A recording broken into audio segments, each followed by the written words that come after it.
The soft beep of an alert broke the quiet hum of the Pathfinder's bridge. Lieutenant Sam Miller looked up from his control panel with surprise. He had been watching the same monitors for weeks now with nothing unusual to report. "Commander Wright," he called out. "I'm picking up a signal. It's faint but definitely artificial." Commander Alice Wright turned away from her conversation with Dr. Daniel Garcia and walked to Miller's station. Her dark hair was pulled back in a neat bun, her blue uniform crisp despite being 3 months into their exploration mission. "What kind of signal, Lieutenant?" she asked, leaning over his shoulder to look at the screen.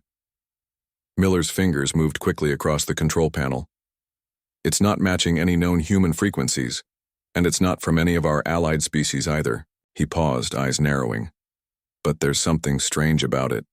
The pattern repeats with mathematical precision."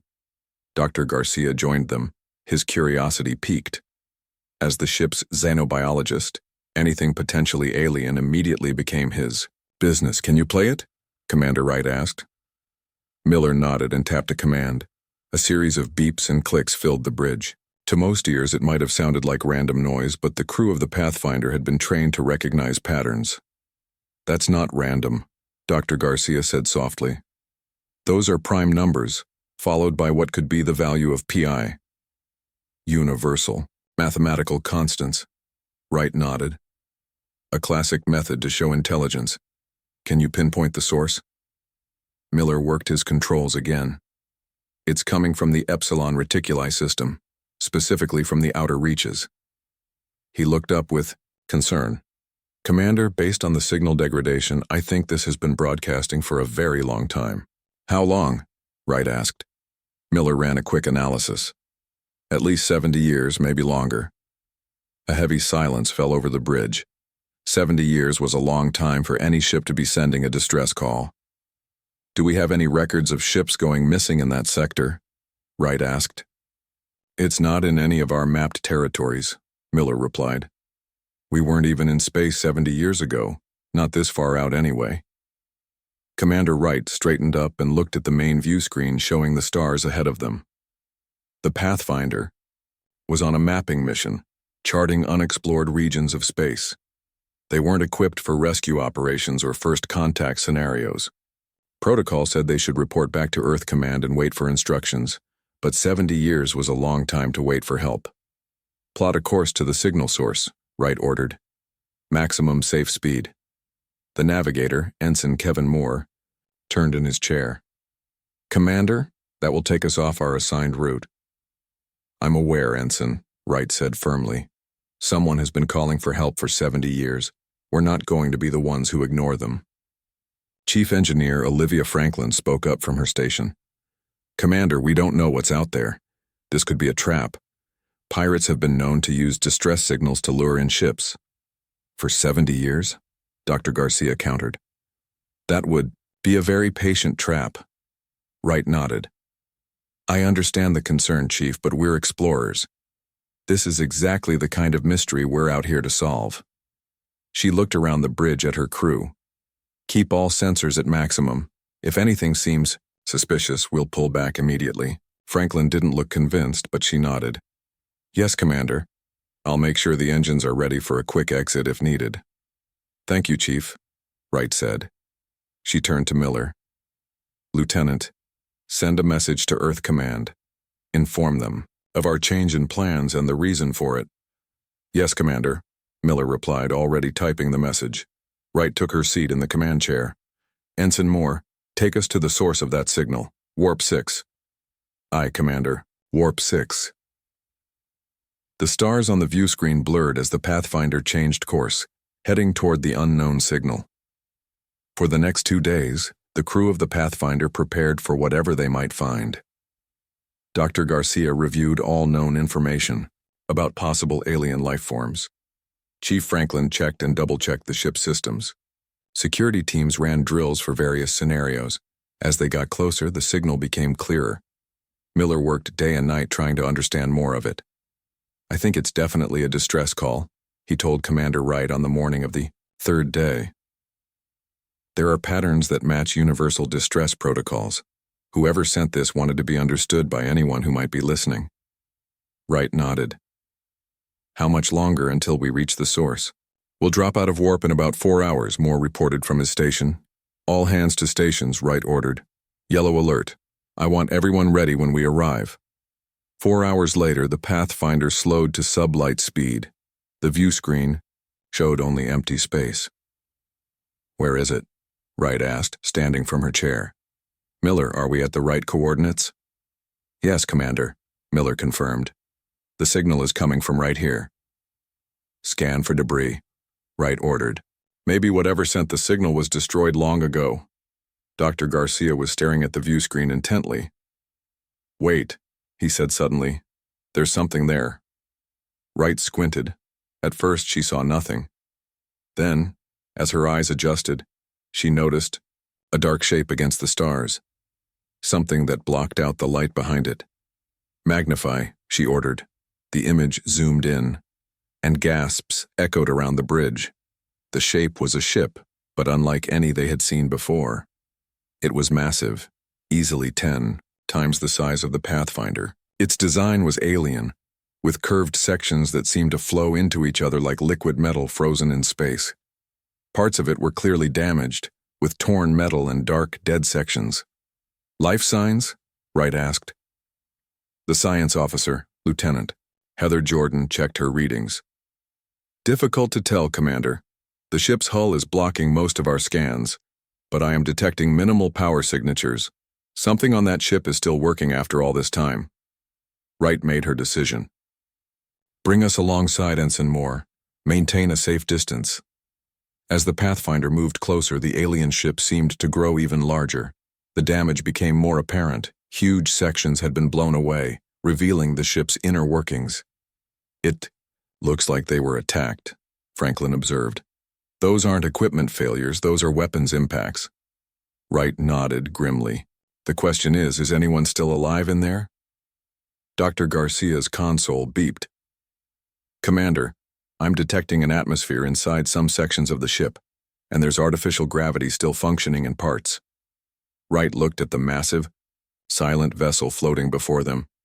After 70 years adrift in space, logic said there could be no survivors, but the ship still had power. It still had life support in some areas. Prepare a boarding party, she ordered. Dr. Garcia, Chief. Franklin, Lieutenant Miller, you're with me. Full environmental suits until we confirm the atmosphere is safe. Security team of 4 as escort. Franklin looked concerned. Commander, are you sure you should go? Protocol suggests... I know what protocol suggests, Chief. Wright interrupted. But someone has been waiting for help for 70 years. I want to be there to tell them that someone finally heard them. As the boarding party prepared in the shuttle bay, Wright couldn't shake the feeling that they were about to make history. Whatever they found on that ship would change everything they thought they knew about life in the galaxy. The rescue mission was just beginning. The shuttle glided silently toward the massive alien ship. Inside, Commander Alice Wright and her team checked their environmental suits one final time. The helmet lights cast eerie shadows across their faces. Remember, Wright said to her team, we don't know what we'll find in there. Stay alert and stay together. Lieutenant Sam Miller nodded, his eyes fixed on the alien vessel growing larger in the shuttle's viewports. The signal is still broadcasting, after all these years. Someone wanted to be found very badly, Dr. Daniel Garcia said quietly. Chief Engineer Olivia Franklin was running final checks on her equipment. I've never seen architecture like this. Look at how the hull sections curve and connect. It's like it was grown rather than built. The shuttle pilot, Ensign Greg Wilson, guided them toward what looked like a damaged entry port on the alien ship. Commander, I think I can dock here. The dimensions are strange, but I can make it work. Proceed, Ensign, Wright ordered. The shuttle shuddered slightly as it connected with the alien vessel. A series of clunks and hisses signaled a successful seal. Atmosphere readings? Wright asked. Dr. Garcia checked his scanner. Surprisingly, there's air inside. Oxygen content is lower than Earth standard, but within safe limits for humans. Nitrogen levels are higher. No detectable toxins, but I still recommend we keep our suits on until we're sure. Wright nodded. Agreed. Helmets stay on until we've done thorough testing. The security team went first, weapons ready but pointed down. They stepped into a dark corridor, made of a material that looked like metal, but had an almost organic quality to it. The walls curved smoothly, with no sharp angles anywhere. "Lights on," Wright ordered as she stepped through after them. The beams from their helmet lights cut through the darkness, revealing a ship that looked abandoned but not dead. Small lights still blinked on some panels. A low hum vibrated through the deck beneath their feet. Life supports still functioning. In this section, Franklin noted, studying her scanner. Minimal power, but it's holding steady. Impressive engineering to last this long. They moved deeper into the ship, passing through doorways that had strange symbols etched into the frames. Miller recorded everything, taking special note of the alien writing. "The layout seems logical," Wright observed. Main corridors branch out to what might be crew quarters. This larger hallway probably leads to the bridge or command center. They followed the wider corridor, stepping carefully around debris that had fallen during whatever attack had damaged the ship. After about 10 minutes of walking, they reached a large door that was partially open. "This looks important," Miller said. Wright nodded to the security team, who positioned themselves on either side of the door. She then signaled to Franklin, who helped her push the heavy door open wider. Their lights revealed what was clearly the ship's bridge. It was a circular room with control stations positioned around the perimeter and a central raised platform. Most of the stations were dark, but a few still had blinking lights. "Amazing," Garcia whispered. After all this time, Franklin moved to one of the active stations. This must be their engineering console. "Look at these power readings. They're faint but still functioning." She studied the alien controls with fascination. "I think I can interface with it. Give me some time." While Franklin worked, Wright and the others explored the bridge. Miller found what appeared to be the communications station. "This is where the distress signal is coming from," he confirmed. "It's been running on automatic for decades." Dr. Garcia had moved to a different section of the bridge. "Commander, I think I found something." His voice was tense with excitement. "These readings suggest there's a section of the ship with much stronger power signatures." Wright joined him. "Where?" "Several decks below us. It's drawing most of the remaining power." Wright considered this. What would need that much power after all this time? "Life support," Garcia suggested, "or possibly some kind of stasis system." The possibility hung in the air between them. Could there be survivors? "Franklin," Wright called. "Any progress with the ship's systems?" The engineer looked up from her work. "Some. I've managed to access basic functions. The ship's name translates roughly to Eternal Journey, and I've found some internal schematics." "Can you locate the power source Dr. Garcia detected?" Franklin nodded and brought up a holographic display. Strange alien symbols floated in the air, but she pointed to a section glowing brighter than the rest. "Here. It's labeled with a symbol that repeats throughout the medical sections of the ship." "My guess? Some kind of medical bay or emergency facility." "Show us how to get there," Wright ordered.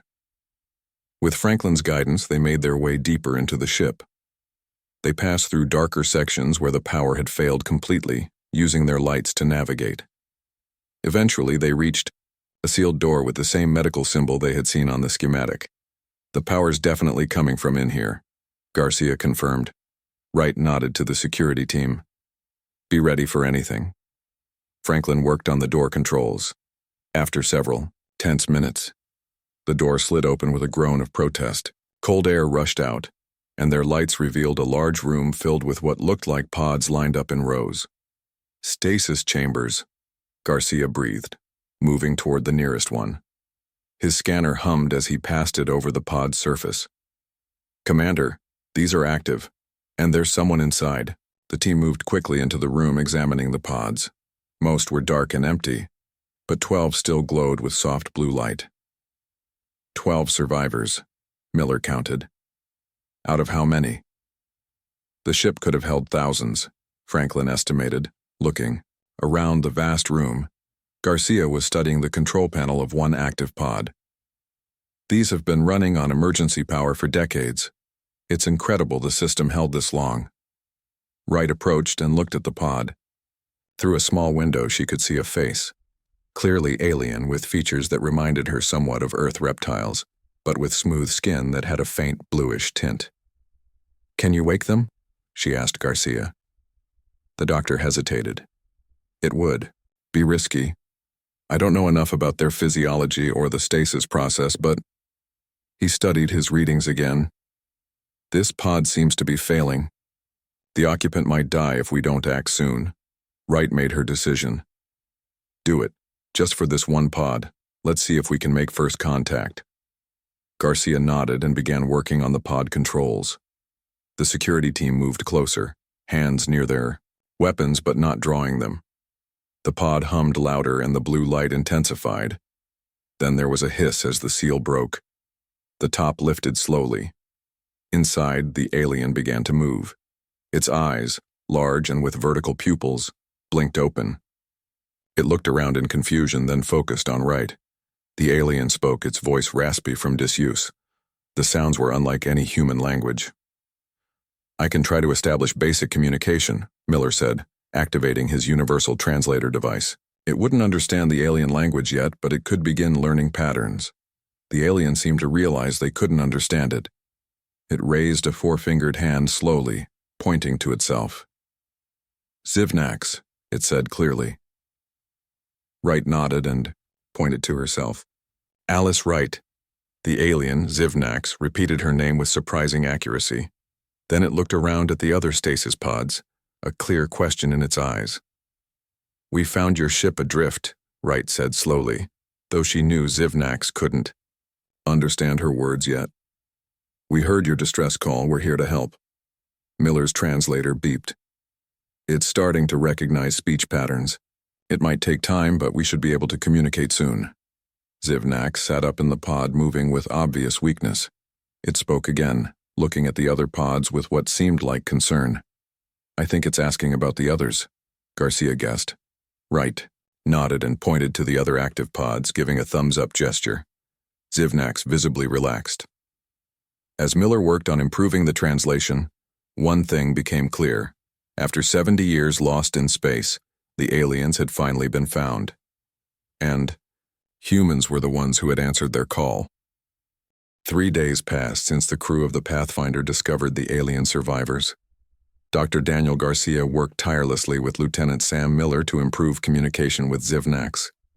The alien learned quickly, and the translation device was now able to convert basic phrases between their languages. Commander Alice Wright sat in a makeshift meeting area they had set up in the alien ship's medical bay. Zivnax sat across from her, still looking weak but much more alert than when they had first awakened him. "Your people called for help for a very long time," Wright said slowly, making sure the translator could keep up. Zivnax nodded, a gesture he had quickly adopted from watching the humans. 74 of your Earth years," he replied, his words converted into English by Miller's device. "We sent signals to all our colonies and allied worlds. No one came." The sadness in his voice needed no translation. Wright felt a pang of sympathy for the alien and his crew, abandoned for so long. "What happened to your ship?" she asked. Zivnax's vertical pupils narrowed. "We were attacked by the Dreth. They are predators. They hunt other species, take their resources, their worlds." He touched a control on the table, and a holographic image appeared of a fierce-looking alien species with armored skin and sharp features. "Our ship, the Eternal Journey, was a science vessel. We had no chance against their warships." "How did you survive?" Chief Engineer Olivia Franklin asked. She had been working on the alien ship systems and had joined the meeting to report her findings. "Our captain ordered most of the crew to the escape pods before the main attack. I was navigation officer.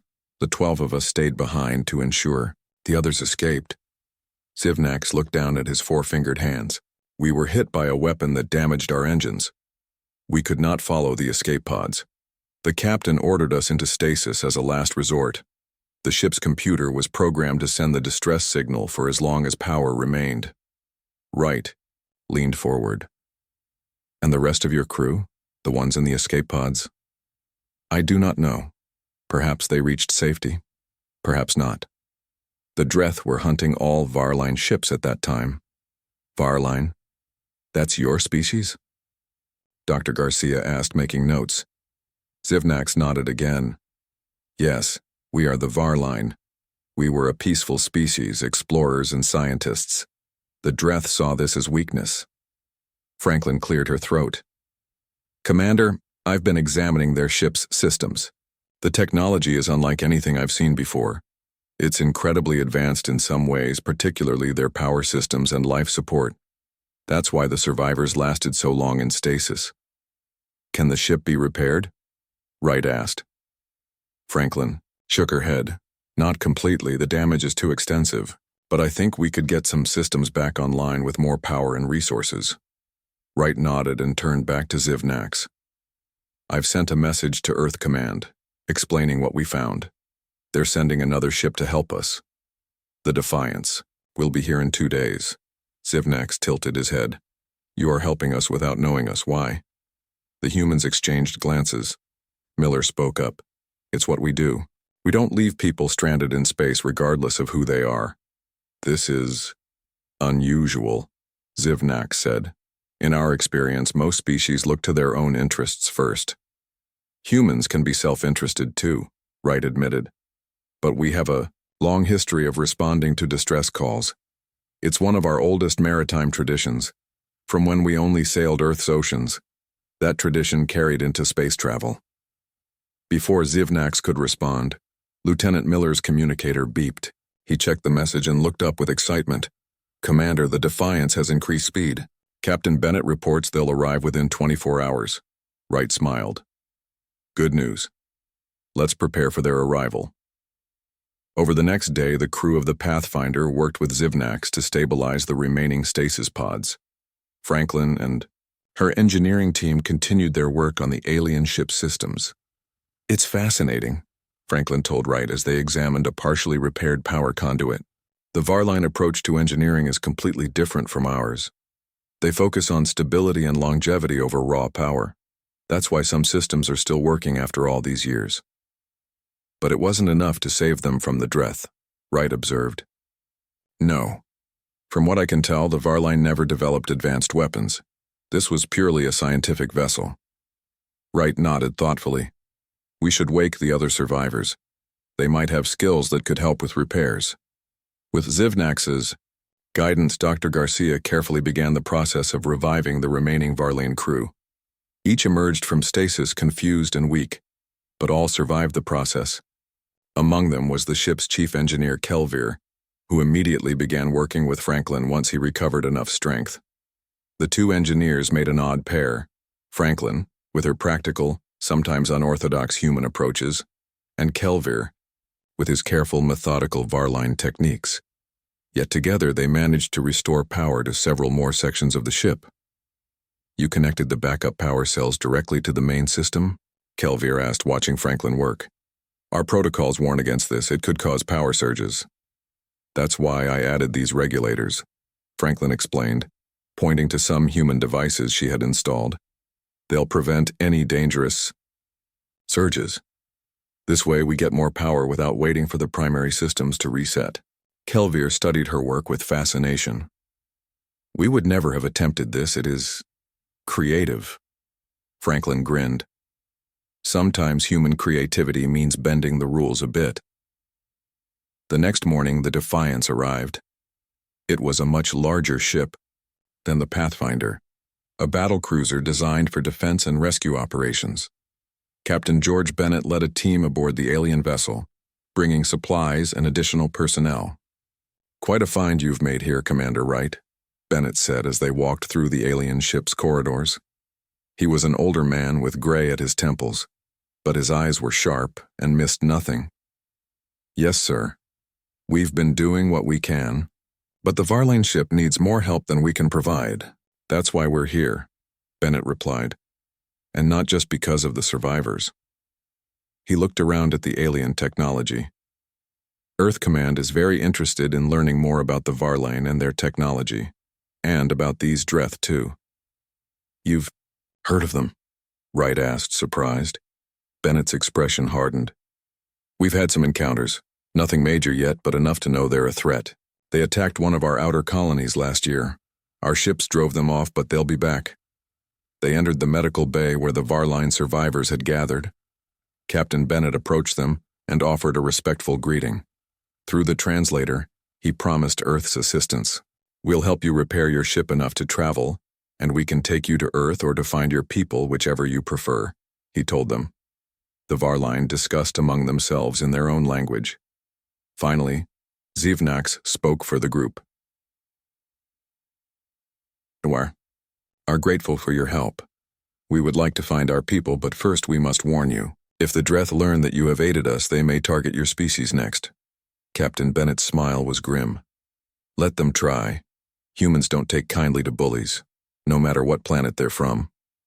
Engineer Ryan Howard, who had come aboard with Bennett, was already examining the Varline ship's systems with excitement. "Captain, this technology is amazing. Look at how they've designed their power distribution. We could learn a lot from this." Bennett nodded. "That's the idea, Howard. We help them, they help us, and together, maybe we can do something about these Dreth." As the human rescue team spread through the ship, bringing equipment and hope with them, Wright watched the Varline. For the first time since being awakened, they looked truly alive, moving with purpose and even showing what might be their version of smiles. The human solution had arrived. The work to repair the Eternal Journey continued for 5 days. Human and Varline crews worked side by side, learning from each other. Engineer Ryan Howard had become especially close with Kelvir, the Varline engineer. They spent hours discussing their different approaches to technology. "Your power systems are incredible," Howard said as they worked on restoring the ship's engines. "The efficiency is beyond anything we've developed." Kelvir's skin flushed a deeper blue, which the humans had learned was a sign of pride. "But your weapon systems and shield technology are far more advanced than ours ever were. We focused on science and exploration, not defense." On the bridge, Commander Alice Wright and Captain George Bennett were going over star charts with Zivnax. They were trying to locate the nearest Varline colony. "Based on our last known positions before the attack," Zivnax explained, "the closest colony would be here." He pointed to a star system about 20 light-years from their current position. "We can send a probe ahead," Bennett suggested. "Make sure the colony is still there before we journey all that way." Wright nodded in agreement. "Good idea. We don't know what's happened in the last 70 years. The colony might have moved, or..." She didn't finish the sentence, but they all understood the unspoken possibility. The Dreth might have destroyed it. Lieutenant Sam Miller entered the bridge, his face tense. "Captain, Commander, we're picking up unusual readings at the edge of our sensor range." Bennett straightened up immediately. "What kind of readings?" "3 ships moving fast. They're not responding to standard identification requests." Zivnax moved to the scanner and studied it. His vertical pupils widened in alarm. "Those are Dreth energy signatures. They've found us." Bennett tapped his communicator. "Battle stations. All personnel return to their ships immediately. Prepare for possible hostile contact." Wright turned to Zivnax. "How did they find you after all this time?" "The repairs," Zivnax said grimly. "We've been increasing power to various systems. The energy signatures must have caught their attention. The Dreth never forget their prey." Bennett studied the tactical display. 3 ships against our 2. Not great odds, especially since the Pathfinder isn't built for combat. "The Eternal Journey has some defensive capabilities," Zivnax offered. "Not weapons, but our shields can be modified to deflect energy attacks." "We'll need everything we've got," Bennett said. "Commander Wright, get your crew back to the Pathfinder. Keep her at a safe distance but ready to assist." Wright nodded and moved to leave, but Zivnax stopped her. "Commander, there is something else you should know. The Dreth, they communicate on specific frequencies. If you can interrupt those frequencies, it will confuse their coordination." Wright looked at the alien with new interest. "Miller, did you hear that?" The communications officer nodded eagerly.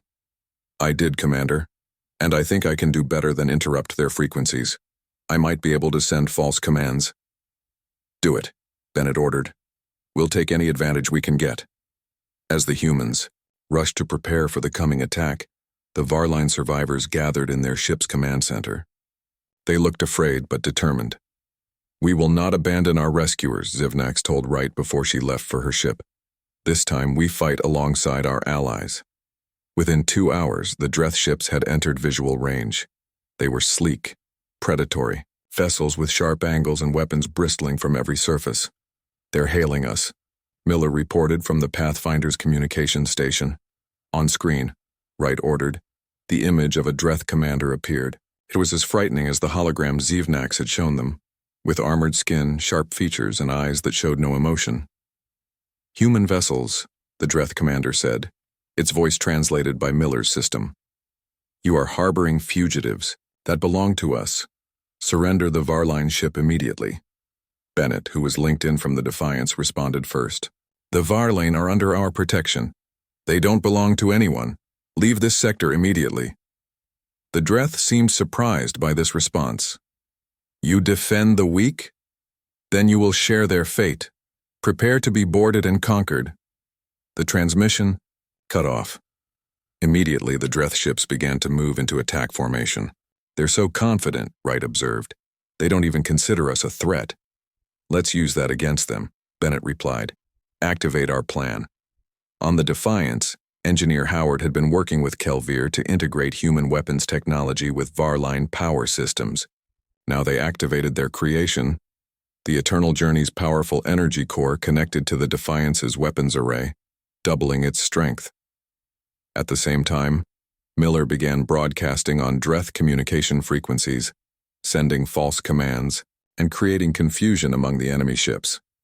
"It's working," Miller reported excitedly. "Their ships are breaking formation." The lead Dreth ship fired the first shot, but it went wide as its targeting systems received conflicting data. The Defiance returned fire with its enhanced weapons. The energy beam struck with unexpected force, damaging the Dreth vessel's engines. "They didn't expect that," Bennett said with satisfaction.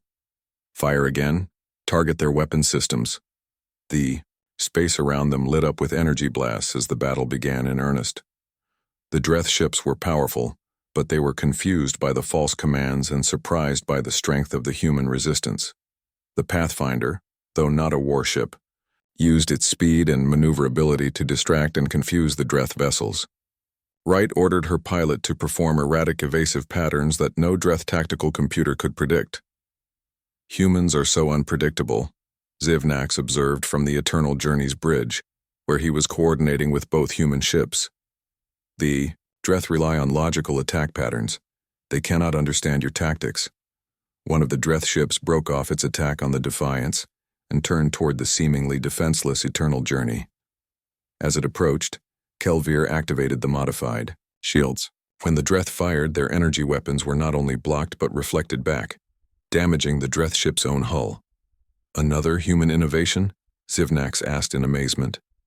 "Actually, that one was Kelvir's idea," Howard replied over the comm. "We just helped implement it." The battle continued for nearly an hour. The Dreth ships were more heavily armed, but the combined human Varline tactics kept confusing them. Miller's false commands had the Dreth ships sometimes firing at empty space or even at each other. Finally, the Dreth commander appeared on screen again. "This is not over, humans. You have made a powerful enemy today." "We didn't start this fight," Bennett replied, "but we're happy to finish it."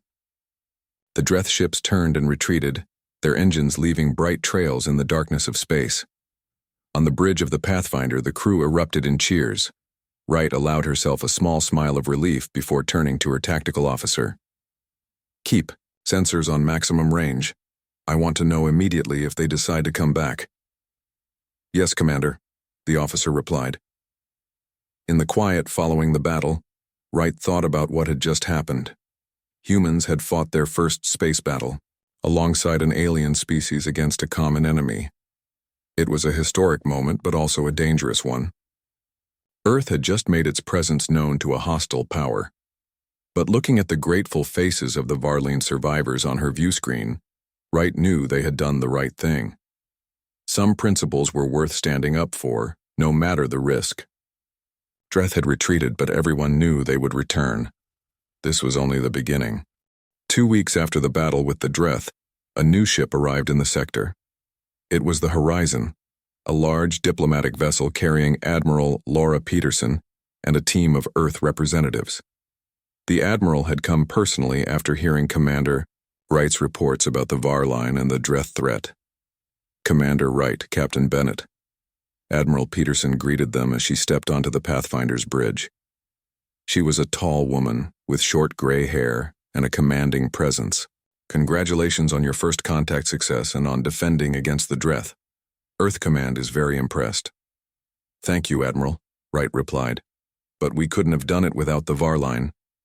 So I hear. That's why I'm here. The Admiral looked around. Where are our new friends? I'm eager to meet them. They're on their ship, Admiral, Bennett explained. We've awakened the last survivor from stasis, their elder, Tezakar. He was in the worst condition, so Dr. Garcia waited until last to revive him. Admiral Peterson nodded. Then let's not keep them waiting. They traveled to the Eternal Journey, which looked remarkably better than when the Pathfinder had first discovered it. Many sections had been repaired, and the ship now had enough power to sustain life support throughout most areas. The Var line greeted them in what had once been their ship's grand meeting hall. All 13 survivors were present, including Elder Tezakar.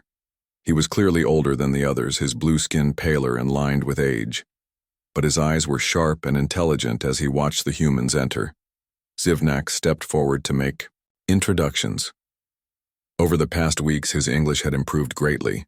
Elder Tezakar, these are the humans who answered our distress call and saved us from the Dreth. Commander Alice Wright, Captain George Bennett, and Admiral Laura Peterson. The elder bowed slightly. I have heard much about you from my crew. The Varlane owe you a great debt. Admiral Peterson returned the bow. Earth is pleased to meet the Varlane people. We hope this is the beginning of a lasting friendship between our species. They sat around a large table. The contrast between species was striking. The humans with their varied skin tones and hair, and the Varline with their smooth blue skin and vertical pupil eyes. Yet despite their physical differences, they had found common ground. Elder Tezkar has information that might interest you, Zivnak said. He was our ship's historian and knows much about our people's past. The elder nodded. Yes, including some facts that are difficult to share. He looked at the humans with a mixture of shame and gratitude. You should know that before the Dreth attacked us, the Varlane had many allies. We were part of a coalition of species that traded and shared knowledge. What happened to them? Wright asked. When the Dreth began their expansion, our allies abandoned us. Tezkar's voice was heavy with old pain. They calculated that the Varlane worlds were not worth defending. They withdrew their ships and closed their borders to our refugees. The humans exchanged surprised glances. All of them? Bennett asked. Not one species came to help? Not one, Tezkar confirmed. Until you. Humans were unknown to us 74 years ago. You were not part of our coalition. You had no obligation to us. Yet you answered a call that our own allies ignored. Admiral Peterson looked troubled. I'm sorry your people were abandoned. That's not the way Earth operates. We have a long tradition of responding to distress calls, regardless of who sends them. So we have learned, Tezakar said. This is why I have a proposal for you, Admiral. The Varline have much to offer Earth in return for your help. Our technology, our knowledge, it is yours. Peterson raised her hand. We didn't help you to gain technology, Elder Tezkar. We did it because it was right. I understand, the Elder replied. But the fact remains that humans possess qualities the Varline lack. You are innovative, adaptable, and, as the Dreth discovered, surprisingly effective in conflict. The Varline are scientists and philosophers. Together, we could be stronger than either species alone. The Admiral considered this. What exactly are you proposing? An alliance, Tezkar said simply. Help us reconnect with whatever remains of our civilization, and the Varline will stand with Earth against the Dreth and any other threats you may face. The discussions continued for hours. The humans learned that the Varline had been a widespread civilization before the Dreth attacks. There was a good chance that many of their colonies had survived, especially those in more distant sectors. Engineer Ryan Howard and Kelvir presented their work on integrating human and Varline technologies. The results were impressive, systems that were more efficient and powerful than either species could have developed alone. "With your permission, Admiral," Howard said excitedly, "we'd like to keep working together. The potential is enormous." Peterson smiled. "I think that can be arranged." By the end of the day, the outline of an agreement had been formed. The Horizon would escort the Eternal Journey to search for surviving Varline colonies. Meanwhile, a formal delegation from Earth would prepare for official diplomatic relations. As the meeting concluded, Commander Wright found herself standing next to Zivnax, looking out a viewport at the stars. "What will you do now?" she asked. "Will you stay with your ship?" Zivnax nodded. "Yes, it is my home, but I hope our paths will cross again, Commander Wright." "I'm sure they will," she replied. "Space is vast, but not that vast." Admiral Peterson approached them. "Commander Wright, I have new orders for you. Earth Command wants the Pathfinder to continue its exploration mission, but with an additional objective: to look for other species who might have been affected by the Dreth. If they've been attacking civilizations for decades, there may be others out there who need help." Wright nodded. "Yes, Admiral. We'll be ready to depart as soon as repairs are complete." The next day, as the Pathfinder prepared to leave, the crew of the Eternal Journey lined up in their docking bay to say goodbye. Many friendships had formed between the humans and Varline. Elder Tezkar presented Commander Wright with a small device. "This contains star charts of regions the Varline explored before our ship was attacked. It may help you in your journey." "Thank you, Elder," Wright said, accepting the gift. "And good luck finding your people." As the Pathfinder pulled away from the Eternal Journey, Wright watched the alien ship grow smaller on the view screen. Its once damaged hull now gleamed with new repairs, a mixture of Varline design and human innovation. Lieutenant Miller looked up from his station. "Commander, I'm picking up communications from throughout this sector. Word is spreading about the alliance between humans and Varline, and about how we drove off the Dreth." Wright smiled.